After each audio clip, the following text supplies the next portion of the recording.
अस्सलाम वालेकुम दोस्तों, उम्मीद है आप सब खैरियत से होंगे। आज हमने एक नया चैप्टर स्टार्ट किया है, चैप्टर नंबर 4 जो कि है वर्क एंड एनर्जी। और क्योंकि हम उसका क्वेश्चन नंबर 1 करने जा रहे हैं तो इसलिए मैंने chapter number 4 and question number 1 इसकी हेडिंग दी। लेकिन आप लोगों ने ये नहीं लिखना, आप लोगों ने जो चीज़ लिखनी है वो मैं आपको आगे बताता हूँ।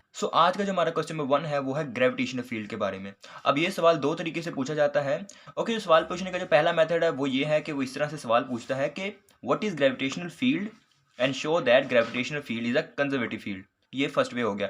जो सेकंड मेथड है वो पूछने का वो ये है कि what is gravitational field and show that या prove that work done in gravitational field is independent of the path followed.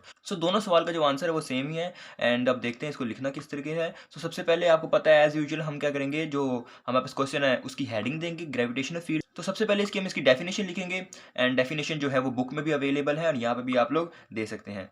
उसके बाद हमारे पास आता है sign convention for work done. अब इस पॉइंट में क्या होगा कि हम देखेंगे जो हमारे पास डिस्प्लेसमेंट है कि डिस्प्लेसमेंट ग्रेविटेशनल जो फोर्स है उसकी डायरेक्शन के अगर तो उसके साथ है या फिर उसके अगेंस्ट है या परपेंडिकुलर है तो हमारे पास जो वर्क डन है उस पर क्या चेंज आता है, यानी वो पॉजिटिव होगा, नेगेटिव होगा या फिर वो जीरो होगा। जैसे पहला पॉइंट यहाँ पर है कि if the displacement is in the direction of gravitational force then the work done is positive. Second point पे अगर हमारे पास डिस्प्लेसमेंट अगेंस्ट है तो हमारे पास जो वर्क डन आएगा वो होगा नेगेटिव।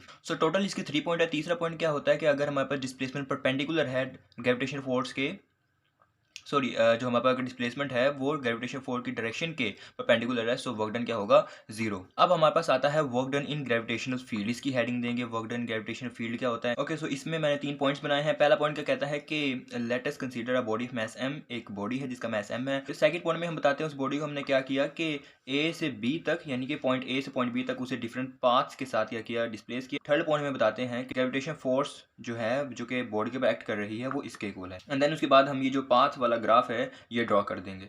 अब हमारे पास आता है पाथ नंबर 1। ये दरअसल पहले मैंने पार्ट लिख दिया था एंड देन फिर मैंने इसको एच बाद में आगे लगा दिया एंड आर जो है उसके बाद देखें क्रॉस लगा हुआ है। सो ये पार्ट नहीं है, it's a path, path number 1। And same as it is ये भी केस हुआ है पार्ट 2 के साथ। वहाँ भी पार्ट लिखा हुआ था पार्ट 2, तो ये पाथ। तो दोनों पाथ हैं, यहाँ पर आर जो है उनके ऊपर मैंने क्रॉस लगाया हुआ है, तो ये पार्ट नहीं है।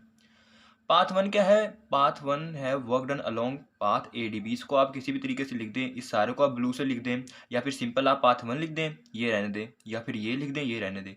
अगर दोनों लिखने हैं तो जिस तरह ये लिखा हुआ है इस तरह ही लिख सकते हैं कि ये ब्लू से ये ब्लैक से। इसमें क्या होता है आप जानते हैं, हमारे पास जो ए डी बी पाथ है उसमें जो वर्क डन हुआ है हम उसको स्टडी करते हैं। इन सारे स्टेप्स को करने के बाद हमारे पास ए डी बी जो पाथ है उसका वर्क डन किसके को आता है, माइनस एम जी एच, जो कि है हमारी क्वेश्चन नंबर 1। उसके बाद हमारे पास आता है path number 2, work done along path A C B. इस पॉइंट को भी आप उसी तरीके से कर सकते हैं कि या फिर आप पाथ नंबर 2 की हेडिंग दे लें या फिर आप work done along path A C B की हेडिंग दे लें, या इन दोनों की हेडिंग दे सकते हैं ब्लू और ब्लैक के साथ। Work done by gravitation force along path A C B. इन सारे स्टेप्स को करने के बाद हमारे पास जो ए सी बी का पाथ है वो आता है माइनस एम जी एच, जो कि हमारी इक्वेशन नंबर 2 हो जाती है। और दूसरी बात ये कि जो डी बी है ये इज इक्वल टू एच है एंड ए सी जो है वो एच के इक्वल है। सो इसलिए मैंने इनको इस तरह से लिखा हुआ है। आप भी क्या कीजिएगा, बता दीजिएगा कि डी बी के बाद क्या आ रहा है, एच आ रहा है। सो यहाँ पे साइड में बता दीजिएगा कि D B is equal to H. And similarly जो हमारे पास ए सी के बाद जो हमारे पास ए सी है इज इक्वल टू एच, तो आप इसको इस तरह से बता दीजिएगा। ओके, सो फिर हमारे पास आता है हमारा path number 3, work done along curved path. जो कर्व्ड पाथ के लॉन्ग हमारा वर्क डन है वो क्या होगा। इसके लिए सबसे हम बताएंगे कि हमें क्या करना पड़ेगा। उसके लिए इस कर्व्ड पाथ को पहले हॉरिजॉन्टल एंड वर्टिकल स्टेप्स के अंदर क्या करेंगे, हम डिवाइड कर देंगे। फिर हमने क्या करना है, सबसे पहले डायग्राम बनानी। देखिए हमने पहले डायग्राम बनानी है एंड बाद में जो हमारे पास स्टेप्स हैं, जो हॉरिजॉन्टल स्टेप है वर्टिकल स्टेप है, उनको फॉलो करना है। और यही काम हमने पिछले स्टेप में किया था कि पहले हमने डायग्राम बनाई थी एंड देन उसके बाद पाथ 1 पाथ 2 और जो पाथ 3 है उसको क्या किया था, हमने एक्सप्लेन किया।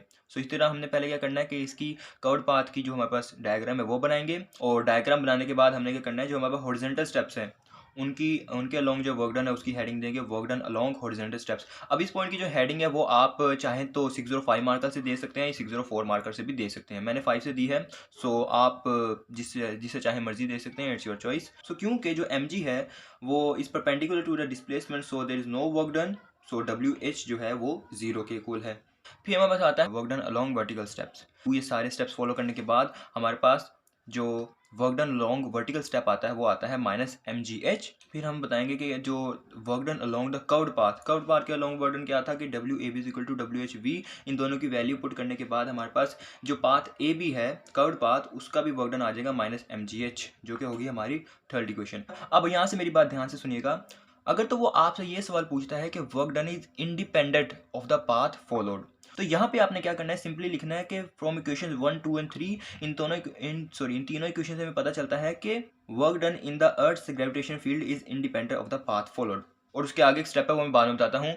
लेकिन अगर तो वो आपसे वो सवाल पूछता है कि show that gravitational field is a conservative field, तो यहाँ तक लिखने के बाद उसके आगे लिख देना है कि thus gravitational field is a conservative field. बल्कि अगर आप मेरी राय लें तो आप ये लाइन दोनों पॉइंट्स में भी लिख सकते हैं, यानी इस वाले क्वेश्चन में भी लिखने उसमें उस वाले क्वेश्चन में भी लिख सकते हैं ये पॉइंट।